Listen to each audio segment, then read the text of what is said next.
Hello, my name is Giselle, and I'm an artist and an educator at the Museum of Contemporary Art in Sydney, Australia. Like most of us, I'm at home at the moment, and my home is located on the lands of the Wangal people that form part of the wider Aboriginal nation known as the Eora Nation. I would like to begin by paying my respects to Wangal elders past, present and emerging, and acknowledge their continued custodianship of this land. I'm going to show you outside of my window. Everything here, not just the road and the grass, but the wind rustling the trees and the sound of the traffic, which you'll probably hear from time to time, but you get used to it. The clouds and the rain, which looks like it's coming any moment now, me, and everything in my apartment. All of this is on Wangal land. So when I make art at home, I make art on Wangal land. And the kind of art that I make is inspired by my everyday life. For me, art is a way of thinking as much as it is a way of making. And it has an almost magic ability to imbue even the most mundane parts of everyday life with a transformative meaning. Today, we're going to be exploring this perspective in regards to taste. I hope you're hungry. This tutorial is inspired by Strobe Series number 17, 2009, by Marion Borgelt. Borgelt is inspired by light and uses the blurring of coloured strokes to create optical effects.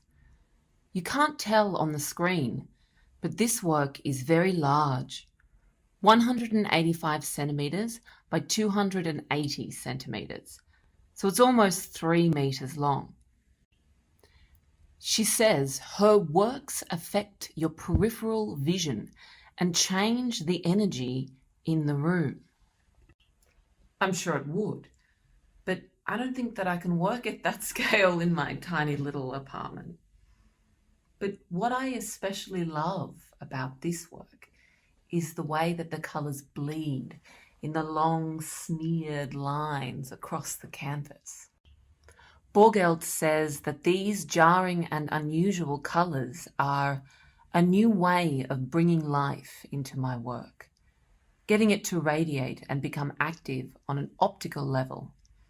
It's bittersweet. I like to hit that point at the edge of bad taste and still get it to work. And so do I. It's a funny thing, taste. Good taste, bad taste. Everybody has a taste. But to say something is tasteful is different to saying that you like something. We often enjoy things that we know are in very bad taste. But knowing that they are in bad taste is meant to confirm our good taste, that we're clued into what taste is, its confirmations and its contraventions, and we can enjoy them together, the bitter with the sweet. So this is something I'm going to be playing with today. I don't have any paint or a canvas, but I'm not that kind of artist. For this tutorial, I'm going to be making lunch as well as art. For this tutorial, you will need a slice of bread. That's going to be our canvas. In fact, I'm going to be using 2 slices of bread because I'm going to be making a sandwich. But really, you can use as many slices of bread as you want. We will also need a knife. That is going to be our palette knife. I'll also need a colour palette to work with, and I'm just going to use what I have lying around my house. We can learn a lot about taste just from taking the idea literally. Just look at how beautiful this texture is. It's like it could be the surface of the moon, or maybe the pores on somebody's skin. Beauty comes in many different forms. And this is really a beautiful yellow. This yellow here is spreadable cream cheese. Not the kind that you find in the fridge section at the supermarket, but the kind that comes in a jar. It is true that assumptions about good and bad taste are often described along class lines. Knowing what is in good taste is a form of cultural capital. The French sociologist Pierre Bourdieu did a lot of work analysing the way taste is reflective of social positioning and privilege. The expression of good taste is also an assertion of status. I can tell you now that you won't find this kind of cheese at any fancy art openings. But there aren't any fancy art openings at the moment. It's all comfort food and home-cooked dinners. And I can tell you, when it comes to a good mac and cheese, there is nothing finer than this spreadable cream cheese right here.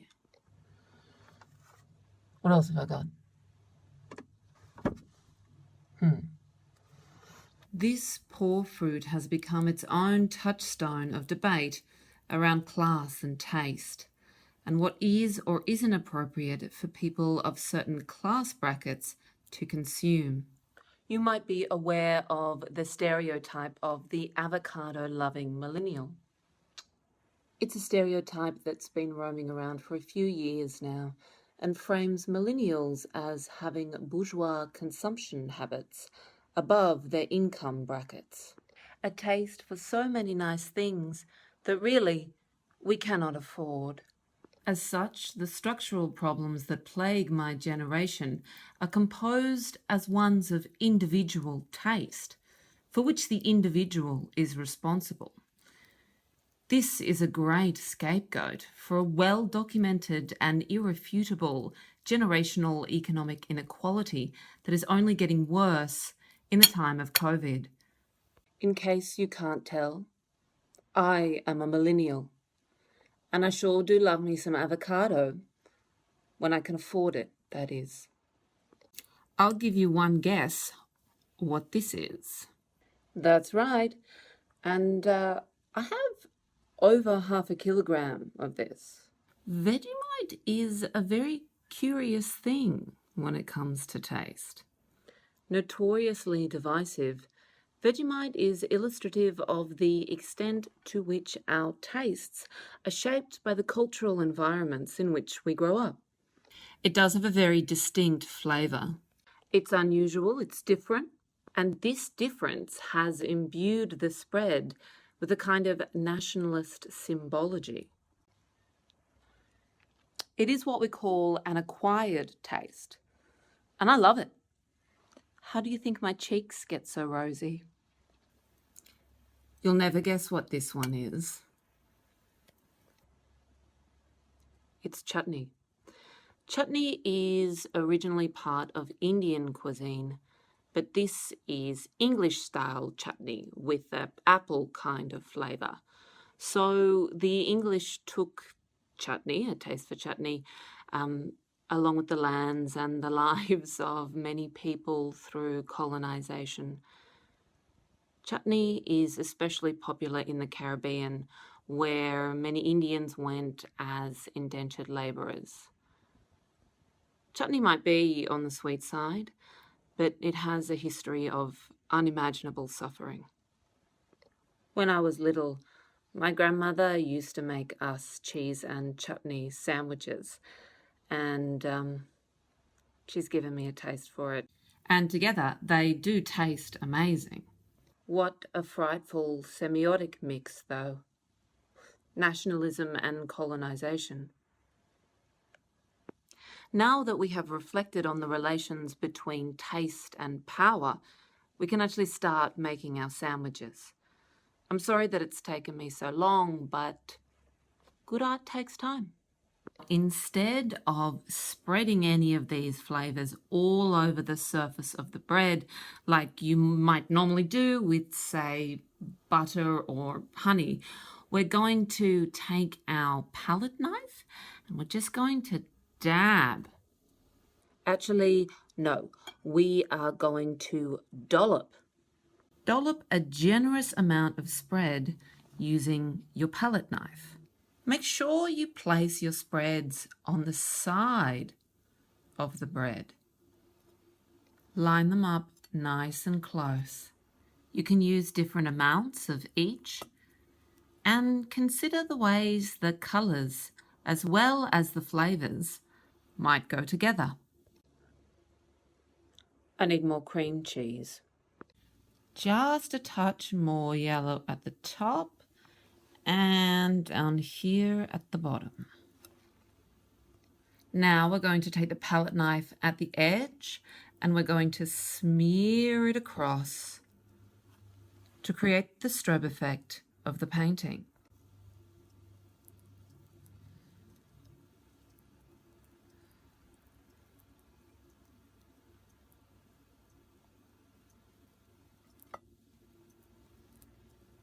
You can add a couple more lines. You might even want to try a little wiggle effect. And just make sure that you're giving a good bleed to the flavours and combinations of colours of your piece.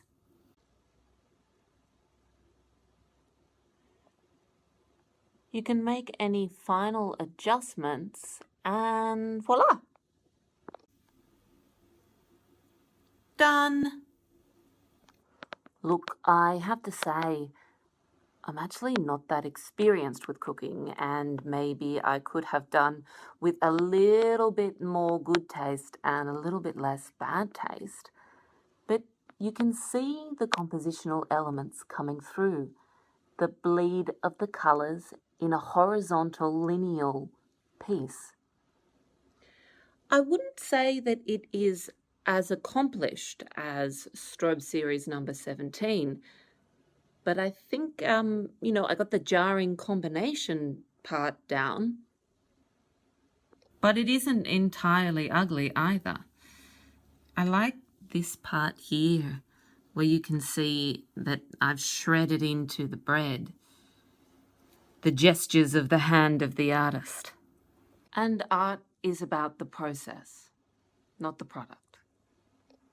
It might not be what you can see in the artwork, but maybe what's invisible that's important. It's time to eat the sandwich. I like these flavours, but you know what? I think it's very likely that I do have bad taste, at least in sandwiches.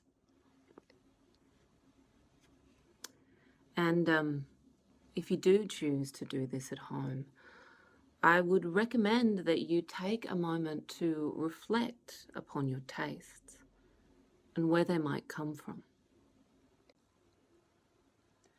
Why do we appreciate the things we do in the ways that we do? It's always good to know your own taste, whether or not you have good or bad taste, or whether it's both.